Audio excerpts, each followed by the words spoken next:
SonicLAB TV. We're going to take a look at a soft synth today from a company called XILS Lab, who are French developers.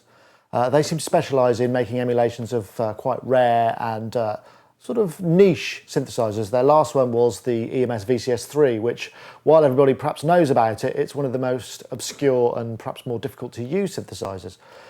What we've got here is their latest product, which is called the PolyKB, and this is modelled on a beautiful old back 1980s RSF PolyKobol. The PolyKobol was one of the rarest synthesizers. In fact, there were only 30 ever made. In fact, if you look in Peter Forrest's A to Z of Analog Synthesizers, which is a classic book, every synth lover should get both of those volumes, he says it's one of the most beautiful synths that he's ever seen. The developers faced a real challenge with this synthesizer because it had an unusual and quite unique oscillator in the fact that the waveform was continuously modulatable, so you could go right from triangle right the way around to full pulse width, and you can modulate that too, and that does actually, in terms of coding, presents a real challenge. So let's see how they got on.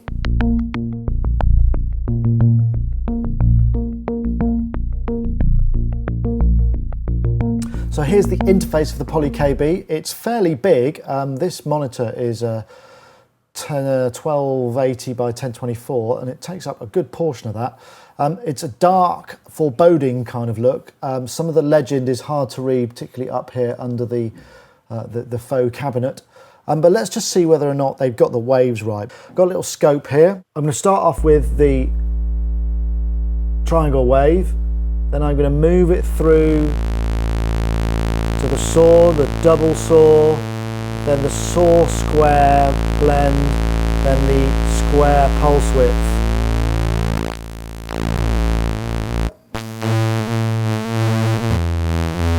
And you can see how powerful and kind of weird and unusual that pulse width is just on a single wave there.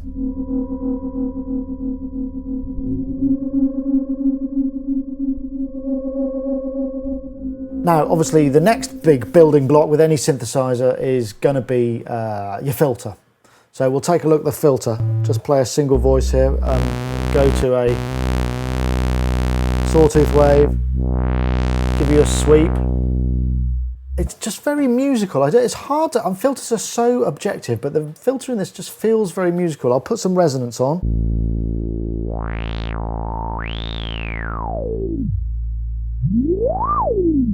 Certain quality there that's got a sort of nice sound. Let's just take this up a couple of octaves, make sure you can hear it up there too. Again, quite nice. Let's drive the filter hard now. With that drive dialed in and the resonance, you get this sort of kind of warm and, I must say, analog style quality, and I can't hear too much stepping going on there either.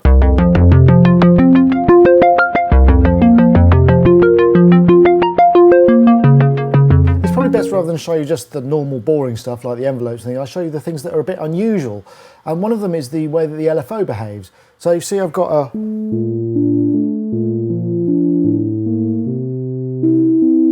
fairly boring wave there. I'm using the modulation matrix. I'm going to route that through to the wave shape and the VCF. Now, I switch the wave on. It's moving in like a sort of triangle wave there, but I can add additional waves. So then they will start to add up.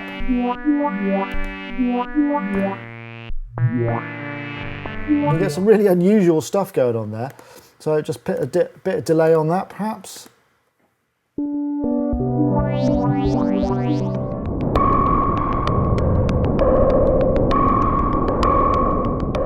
But while we're on the subject of effect, got a chorus and a simple delay, which is a left-right delay. You just edit those by clicking on titles here and you get the parameters for each one. Here's a couple of other nice features. Got a nice voice here, but I can pep it up even more. If I flip over what looks like the old cassette cover here, I'm presented with a stereo field. Now, what I can do is take the voices and allocate them around the stereo field. So And that brings the dynamic sort of stereo field to life. Really, really nice. There's also, and you can edit all the individual voices and tweak it and change the width of the mics and the angle of the space that they're in, and create quite an interesting sound there. What I'm also going to do while I'm at it, I'm just going to show you a little bit more about unison. I'll just drive.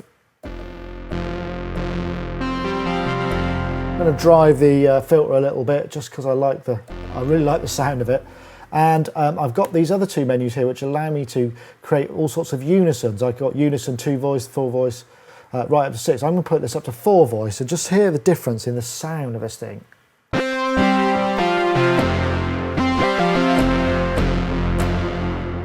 Monstrous.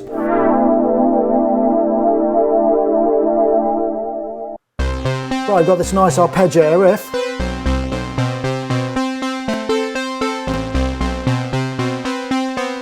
Add a bit of glide on there. Now if I open this up again, I've got this little modulation section. I can actually assign any of these parameters to the voice triggered in space. So I go to this rather unusual colon. Now what's happening is I'm getting random triggering of the filter and also oscillator 2 wave. What I'm going to do is add a bit of noise to the mix. Gets a bit more yazoo. And drive that filter once again. Now obviously some of the sounds I'm demonstrating are just a limited selection. This synthesizer is capable of all sorts. Great mono sounds, particularly in the bottom end. The waves, intrinsic waves, just make it very, very easy to create massive sounds. Lovely wide stereo pads, all sorts of weird effects, arpeggiated, glissando, sequenced, the whole gamut. I suppose what makes it so interesting is it's an unusual synthesizer. I mean, I haven't really come across one of these before. I think I personally generally don't find software synthesizers all that compelling. And with this, I do. And I just want to tweak and play with it all the time because the sound of it is actually so musical and it's sort of in tune with me. I mean, it may not suit everybody, of course, but I do find it actually great fun to play with. You might notice that I've been not using the mouse a lot. What I've done is I've mapped a load of controls off the Dave Smith Mofo keyboard because it's got lots of knobs to a lot of the parameters in here. And I'll show you how you do that now.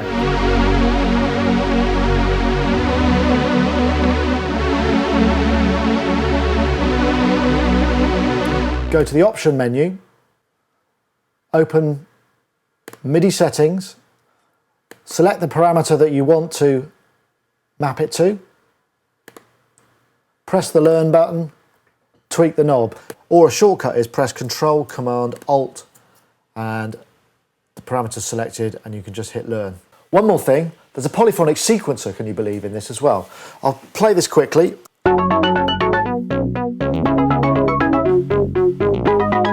8 tracks, 128 steps. Each of these represents a voice, so if I switch all these voices off, you'll just hear one of the voices playing. Nice and simple. What it's got is a couple of parameters here, so I can tune it so it will play, transpose via the keyboard, also trigger via the keyboard. I can leave it so that it will just free run. One thing that's very cool with this sequencer also, you can route the velocity and the pitch via the modulation matrix to any number of parameters here. I have to say it is a little bit complex to play with. There's no easy way to play notes in because there's no metronome or anything, although you can tie it to the the host DAW's MIDI clocks if that helps, but a great additional feature. Well, you're probably wondering, is there anything bad I've got to say about this synthesizer? Well, there are a few things. First thing is you're going to need either an iLock or an eLicenser USB dongle to run it. It doesn't run any other way. I think the product demos, you don't need an iLock, but that's it. Also, there's no standalone version. It's plug-in only, but the plugins actually are VST, audio units and RTAS, and that's Windows and Mac compatible. A couple of other things, I did find a few anomalies with the LFO sync. I couldn't get the LFOs to sync properly, so if you play a chord and you've got, say, a wave playing, they all go a bit higgledy-piggledy and out of sync. Sounds a bit funny.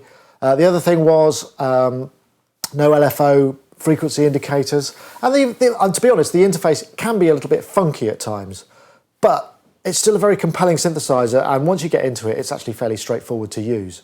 The PolyKB is available at 149 euros or 181 US dollars. Once you pay for it, then either your e-license code is emailed to you or the synth is deposited onto your iLog account. Very easy to buy, unless, of course, you're not on the internet. I think XILS Lab have got to be applauded here. They've done a really good job of getting these waves right, and as a result, it's a good sounding synth. Even though it's a polysynth, it sounds great as a monosynth too, and with that massive unison, you can get some huge sounds out of it.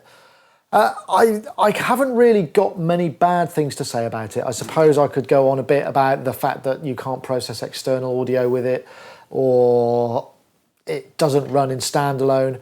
But ultimately, this is one of the most enjoyable software synthesizers I've played for a very long time. And if we did do any kind of awards, Editor Choice Awards or 5 stars, this would get one from me. And I don't say that very often. And I think for that reason alone, I can really recommend this synthesizer if you're looking for a new, characterful software synth.